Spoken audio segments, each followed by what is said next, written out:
Oh. Well, so I'm coming to you from sunny Chandler, Arizona. Really? That's why you see palm trees that we don't normally have in Yeah, Colorado. I was wondering about that. Looking at the palm trees behind you, and I go, wow, That's that's quite a unusual for Colorado. backyard. That's quite a backyard by the pool that Scott has. We have had a lot of rain this year in Colorado, and now we grow Wow. palm trees. Wow. Well, we have to be responsible. I'm sorry. Here. How am I doing? You're good. Okay. Oh, wait, I'm sorry. Hit the palm tree behind you. You're good. There we go. All right. Well, it's good to know that me and the palm tree are in the same It's pretty almost. temperature. It was very close. So what are you doing there? So Rebecca and I are here. Just taking a few days to relax with some good friends. Oh, good. They moved from Colorado to here, and so Rebecca, her first 2 years at AFW, the first year you don't get any vacation. That's just the philosophy of the company owner is, right. Why would you get vacation? You haven't earned any vacation yet. Right, exactly. He's kind of a you get what you earn around here. Right. So yeah, she got a little bit of vacation. She's been working tons, and so our good friends invited us down here. We're just here for a few days to relax, take a few minutes to breathe, and sit under some palm trees. It's really that's nice. cool. Pretty crazy here in California, just the fires and the smoke and we just everywhere. Oregon, Washington. Yeah, it's y'all are the burning. whole West. I'm not used to the West being quite this crazy. It's always been kind of, out there, but especially California, but never like this. It's just absolutely insane. And just the other day, actually, it was right after Pelosi got caught going to that hair salon, right? Without her mask, and she got caught, and she blamed it on the hairstylist, the salon. She blamed everything. She goes, I am totally, completely responsible. I take full responsibility for being tricked.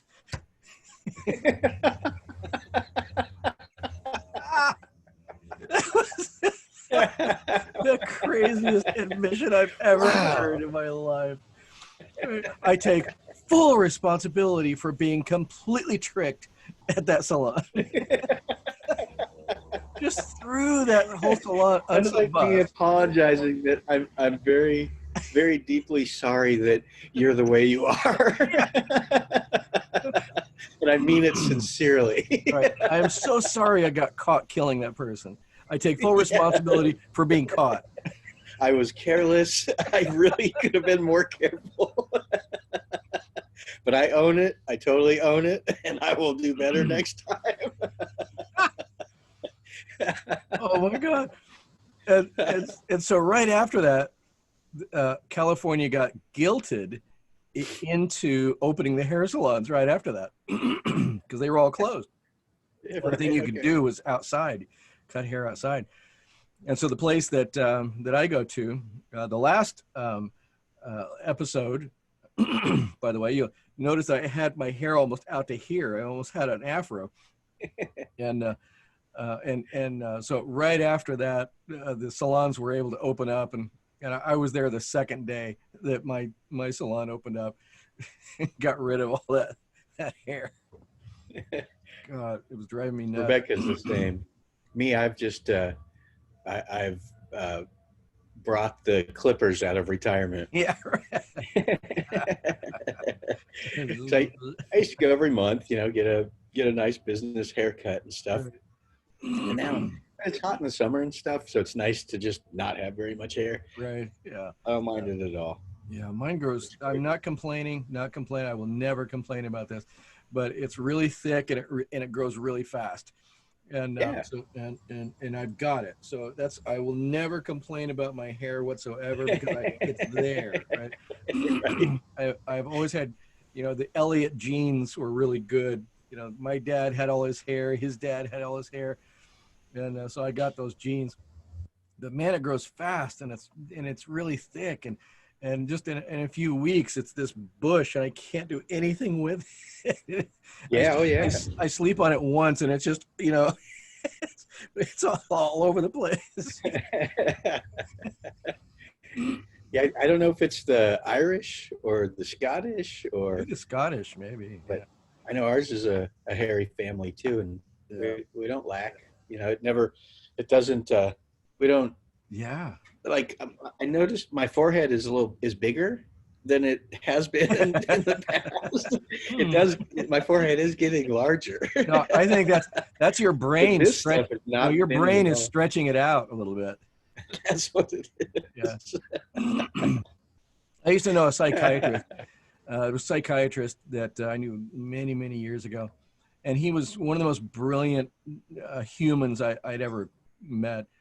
And he was a psychiatrist. He was the medical director for all these different facilities.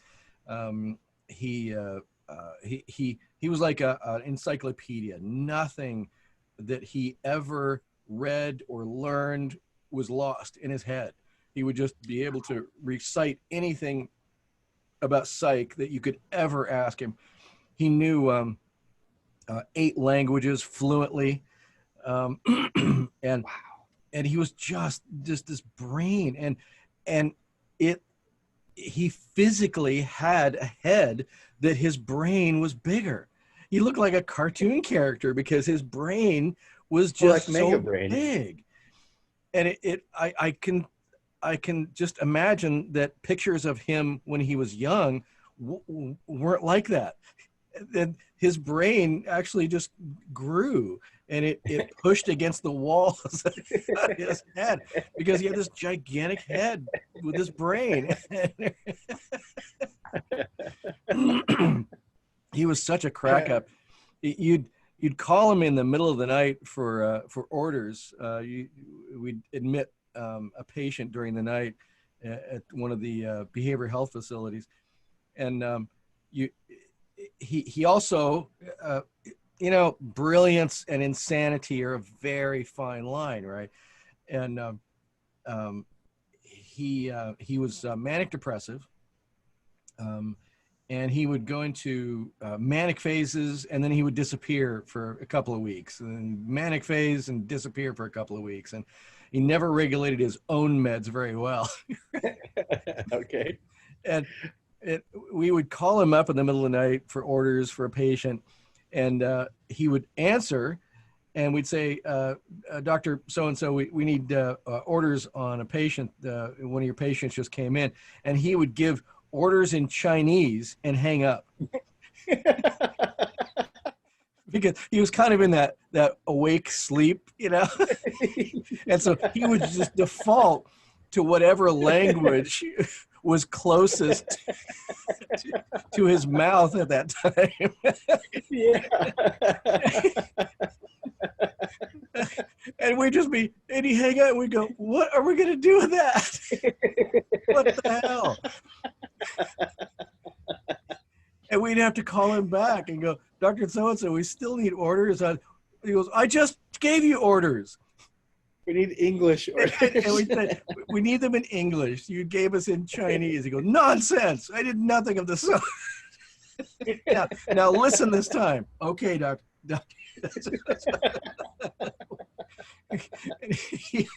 Now, don't bother me anymore. You say nonsense. Why would I do that? Oh my God, he was such a crack up all the time. He did the weirdest, craziest things. His assistant, she worked in the hospital with us, been his assistant for like 18 years. And he would come in, and his mind was just always racing, and he just never had time to talk or do anything. And he would just like zoom into the unit, and he'd start talking about orders and this and this and this, and his assistant would ask him something, and he goes, oh, okay, and your name is what again? Mildred. Yes. Okay. She'd been working for him 18 years. And he'd say, what was your name again? Wow. Wow. Oh my gosh. He'd smoke these big giant cigars. And I think he thought it made him look more like Freud. Oh, he was a crack up. Well, how many people have we met in psych where your impression is, are you taking care of the patients, or are the patients taking care of you? Who's actually helping who here? We've seen that over and over.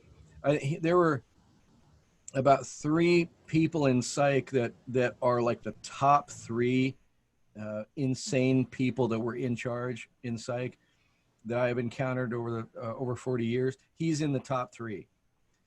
He did so many crazy things. I think the craziest thing he ever did was when he was in his depressive phase. He just kind of disappeared for about a week and a half or so, and then he just suddenly came in at 11 o'clock in the evening, and he walks in and he's like all kind of disheveled and his hair's not even combed and everything, and he walks in and he's carrying his cat. Literally, he has his cat in his arms, and he comes into the unit and he says, I've been watching my cat for the past 3 days, and I observed him so much, and I kind of focused, and I'm really convinced that he has chronic depression, and so I think that we need to fire up the ECT, the shock treatment machine, and because we had shock treatment at that hospital, and he says I really need to. We'll make it a smaller dose, but I think that he needs a treatment. So maybe a bilateral, No. Right? And we're just like, this has got to be a joke, right? It's not close to Halloween. It's just what's going on here. And he literally wanted the staff, the ECT team, to fire up the shock treatment machine and give the cat shock treatment to help his major depression. Wow. At 11 p.m. at night. I'm sure was not of the same. Oh. The cat was not of the same mind. No, the cat's like, why am I here? Why am I here? Cat had this look of panic on it. I hear electricity. Oh my God. And we took the cat and we said, Dr. So-and-so says, the cat's not going to have a shock treatment. Okay.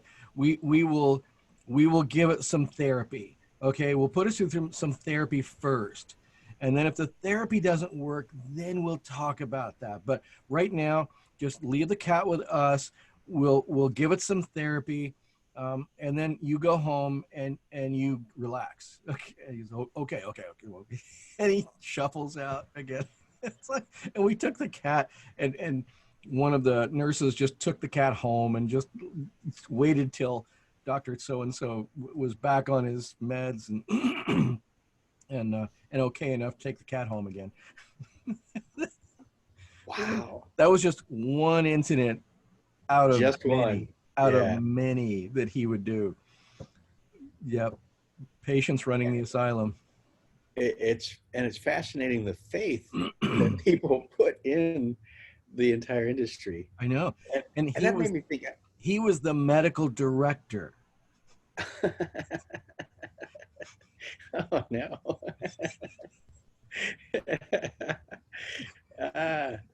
So okay, at what point?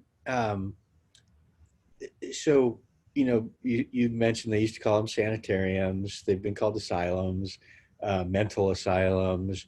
But when did asylums for the feeble-minded change? When did it change from mental health to behavioral health? When did or is that specification a different way? That started in the 70s. That was in the 70s. Yeah, because it was still kind of the Wild West in the 70s. And towards the end of the 70s, in the early 80s, that's when regulatory agencies came in, joint commissions, Yeah. patient rights. So when those Yep. agencies started to come in and be developed, they were the ones who started the push to make it more civilized and and less stigmatized. So they started changing names from sanitariums, asylums to that started probably in the 60s to try to switch that over a little bit. 70s they pushed it. By the time late 70s rolled around, they were changing sanitariums to behavioral health. And then 80s, then it just kind of had this gigantic push into a more clinical, better sounding, less stigmatized names at that time. So it was, early 80s was really the big push.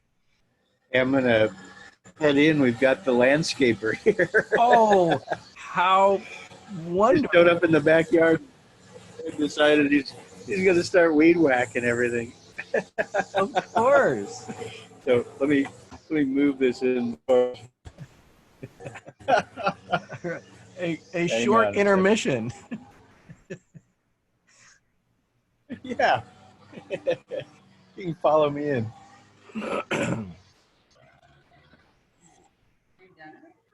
No, the landscaper just decided to start weed whacking.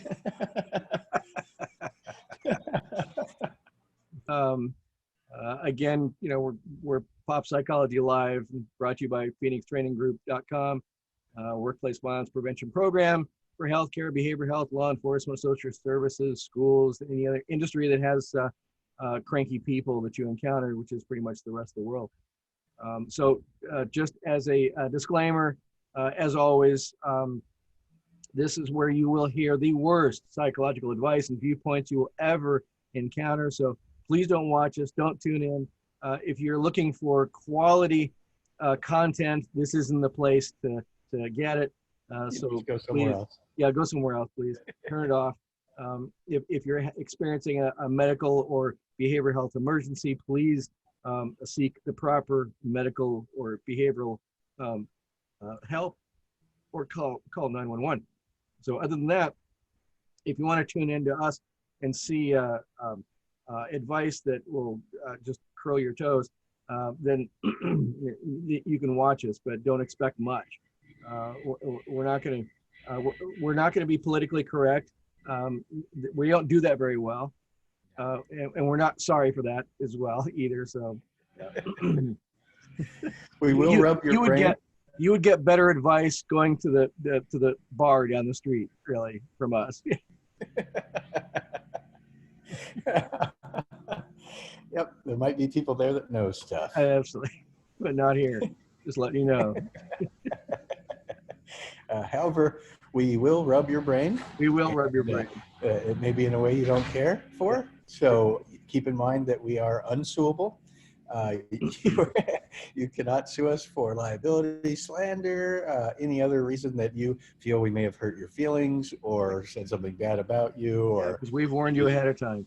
Or you just want to cry and try and get some money out of it. This is not the place. No, we have none. So we have both terrible advice and no resources whatsoever. So the most you could get from us is nothing, and you just have to like that. Right. So sometimes we'll rub your brain the right way. Sometimes we'll rub your brain the wrong way. Yes. It's kind of a crapshoot. There's really no predicting. No, none. On any given day. Nope. We just can't keep our hands off your brain. That's basically what it comes down to. We're kind of like the Joe Biden with brains. We just got to run our fingers through your brain and kind of sniff you out a little bit. That's all we can do. We'll come up behind you sometimes. Just sniff the back of your head. We'll rub and sniff your brain. They've got a good brain. And sadly, there's just really nothing you can do about it except for stop listening now. That's walk right. away, just turn your back, and everything will be okay. Yeah, you can complain, but it's not going to do any good. So, Well, we're a good ear. We'll there listen we to are. you. There's Pop Psychology Live right there. So that's We are awesome. happy to listen to your complaints. Oh, absolutely. That's the best part. I love listening to what people want to know. It's just we can't deliver much of it of what that they want to know. So we'll throw our take on it, but just don't expect much. That's all. Yes, we're very happy to find out what it is you care to know about. Well, We absolutely. just don't really have the ability to guarantee that you will find that here, but we're happy to hear what it is, Right. and And maybe some we'll of agree with you. and some of the things we say might make sense, but some of it may not. And so it's just knowing ahead of time that it's you're not going to get much. Just don't expect much. Yeah, it's important you lower your expectations Absolutely. and just recognize where you're at. Right. Don't delude yourself. Don't think that you're amongst like some. This is not academia. Right. This is not an area where we're going to pretend for stuff that we have no idea about. Correct. Well, I don't know. Maybe we will. Yeah. Okay, we will. Sometimes we will pretend like we know stuff. Yeah. But don't believe us, and No. don't hold us accountable to it. No, like there's no academia. Like the word amongst. There is no such word. There is no such word. There's among, but there is no such word as amongst. So you can't just put just the fact that came from our podcast proves there's no academia coming from us. And you know what? There may be times where we feel the need to add st to the end of a Right. word, just for emphasis. You know, and Exactly. don't hold it against us. No. It's how we are. like I could say, while I was doing that, and then there may be a day where I feel like saying, whilst I did that. and that's just because I felt like putting st at the end of the word. So what we're saying is there's no consistency whatsoever. Don't expect it. Don't Don't be sad that it's not here. Don't get mad. Which is actually a secret of life, by the way, is lowering your expectations for everything and everyone. That's one of the secrets of a happy life, really. And if you do feel at any point the need to call your lawyer because of something we've said, just tell them hi from us. Yeah. And ask them to get a real job and stop hassling people. Right. Because we know a bunch. We could refer you. Need a good lawyer? So there's no such thing, but we can send you to a lawyer. Oh yeah. No, we can offend you and then refer a lawyer to you at the same time. We're just full service. That's really right. What I think that's very commendable myself. How could you hold that against us? No. We're awesome. We're awesome. All right. So that's our traditional disclaimer. Yeah. We half of the show, by the way. Half the show is just a disclaimer. We'll send you the PDF if you need it to refer back to. Yeah, we should post the PDF on the website. We'll get there. Eventually, we'll have the PDF of our disclaimer. In order to even access the website, you'll have to sign a waiver just to get in and see it. Yes, I agree with everything. Yeah. We may be better off just having it be a non-disclosure agreement that if you're just not allowed to talk about anything you hear here. True. Which means you can't tell on us. Oh, I wanted to mention last week, during the podcast, you may have noted, I don't know if you noticed, but you may have noticed that I became distracted at one point.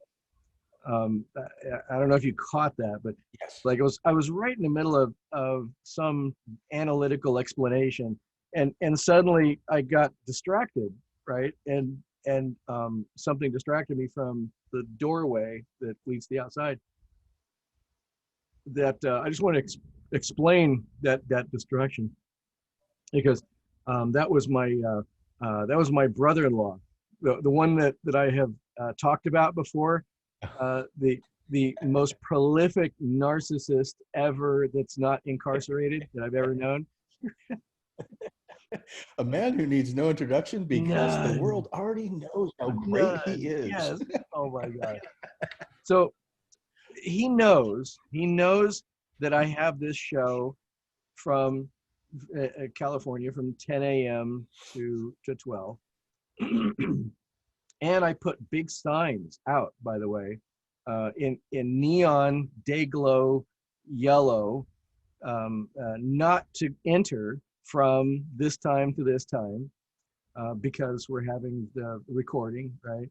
And he knows that all of this, and we've told him before, and he just decided that he would disregard that big giant sign out there, and come in for Because he's whatever. way more important than that. Because sign because could ever what account he had to say was much more important than anyone's project, right? Yeah. Little absolutely. project. I'm sure in his mind it was that little project, right? Yeah, that little thing That you're they're doing that, right? And so he came in and just stood there. He opened the door, defied the sign, right? Came in, and I hear the good, the bad, and the ugly music right yeah. then. Like him just standing silhouette in the saloon.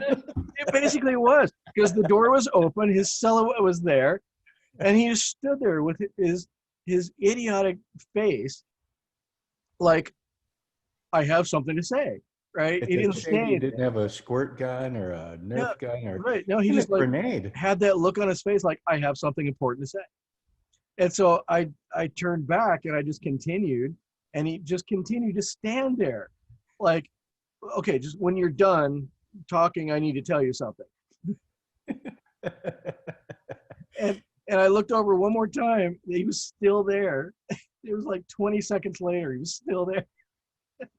And I just went back and I tried to get back on track, and I tried to finish. And after a while, he finally just left. Right. Good. And I never did find out what he wanted. It didn't because matter. it wasn't, it was probably nothing. But whatever his nothing was, it was much more important than my something. Yeah. It was probably that he clipped his fingernail earlier. Oh. I wanted to tell you about it. Did you? Oh, that's very telling. Okay. Have I ever told you the fact? Okay. This is how crazy he is. Oh, no. He keeps his fingernail clippings. What? Yes. In a jar, just like Howard Hughes. What? Yes. Why? Because he just is afraid that, I don't know, people are going to get his DNA or something. Yeah. They're going to try and replicate him. Right. Whatever. I don't know. We've never gotten that explanation of why he actually does that, but he actually keeps his fingernail and toenail clippings. Wow. Yes. That's a whole different level. Okay. Yeah. That's so that very well could have been what he had to tell you. Yeah. Yes. Right. Yeah. By the way, I clipped my fingernails. Yeah. Woo. I mean, he is in a bad way. He's a narcissist. He gaslights everybody he tries to come in contact with. He's just the biggest ego-driven narcissist I've ever known. And he is so OCD that he keeps his fingernail and toe clippings. Okay. He's a piece of work. So just let you know, that distraction last week was him just standing there in the doorway, like you said, with the silhouette and the good and the bad, the ugly. Woo. He's like, whoa, what the hell? I can just think of so many ways that would be fun. Well, I told Donna, my wife, his sister. So it's my wife's brother. I told her that next time he does that, if he does that ever again, I'm going to turn the camera around and do a show on him, on narcissism, as he stands there. This is Narcissism Live. And we'll get some graphics that we can flash. Narcissism Live. Oh yeah, yeah. I told her that's what I'm going to do, and she goes, "Go for it." Yeah. Oh, that would be beautiful. Yeah. I look forward to that show, and I don't have any doubt that it will happen. Right. So it may be nearer than we know. See, this week I had to put orange cones, because I have a whole bunch of orange cones that we use for driving and stuff. And so orange cones are around the door and a sawhorse is in front of the door with the sign on the sawhorse. So he can't come in. With his name on it. Do not enter, David.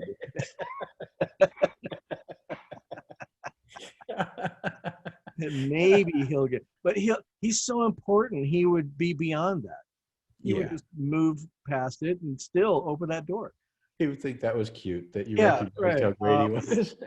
And he got his own name on it. Yeah, right. Oh, dude. Hey, that's me.